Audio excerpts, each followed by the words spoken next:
The morning sun poured through the wide glass windows of a tall office building in the city. Inside, workers moved hurriedly from desk to desk, carrying files, typing nervously, and whispering carefully so their voices would not be heard. At the very top floor, in a corner office larger than most people's apartments, sat Miss Clara Williams, the woman everyone feared.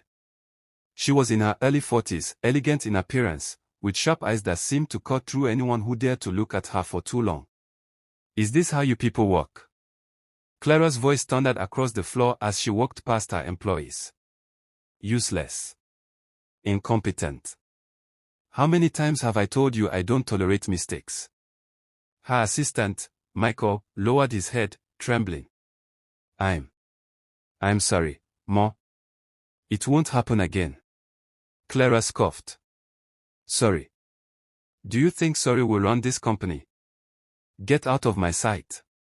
You're fired." Whispers spread like wildfire. Another one gone. Just like that.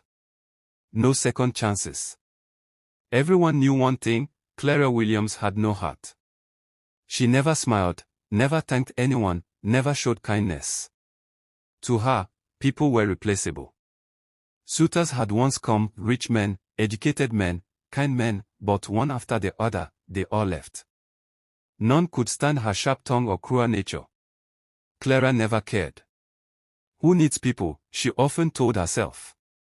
"I built this empire alone. I owe no one anything." But life has a way of humbling even the proudest heart. One rainy afternoon, as Clara sat at her desk, she received a call from the board of shareholders. Their voices were cold. "Miss Williams," one of them said, "a large sum of money has been transferred from the company's account to an unknown source. We believe you know about this." Clara's face hardened. "How dare you accuse me? I know nothing about it." But they did not listen. Hours later, officers from the EFCC walked into her office. They seized her documents, froze her bank accounts, and handed her an order. "You have until this evening to leave your house. All your properties are seized until investigations are complete. Hand over every gadget in your possession." For the first time in years, Clara felt her chest tighten. She opened her mouth, but no words came. Her empire, her pride, her wealth, everything was slipping through her fingers. That night, Clara sat alone in her mansion, staring at the walls. The silence was louder than thunder. For the first time, she whispered to herself, "Where do I go now? Who do I turn to?" With trembling hands, she picked up her phone. One by one, she dialed the numbers of old friends, relatives, even former colleagues. "Hello, this is Clara. I need your help."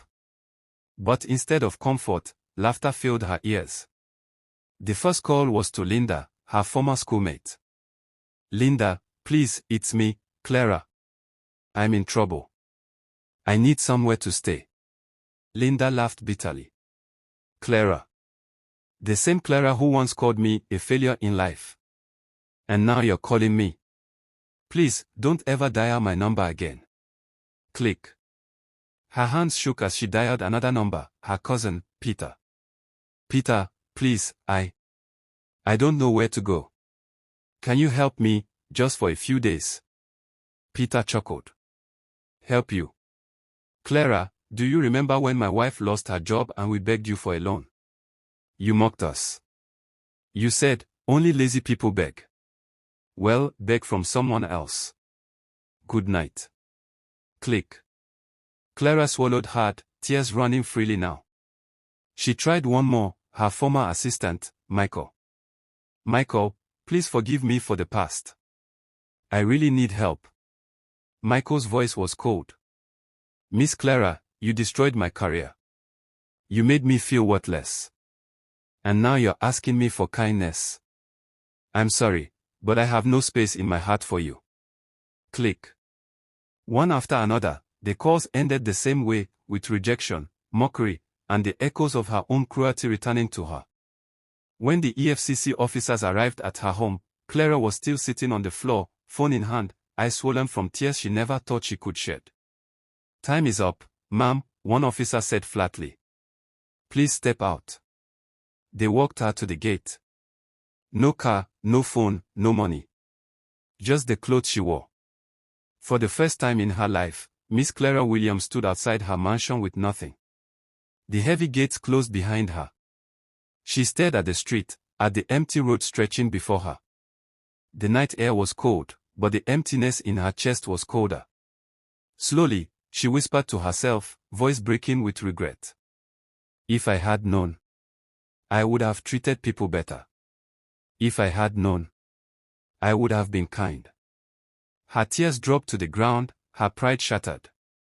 In that moment, Miss Clara Williams finally realized, wealth fades, power fades, but the way you treat people lasts forever.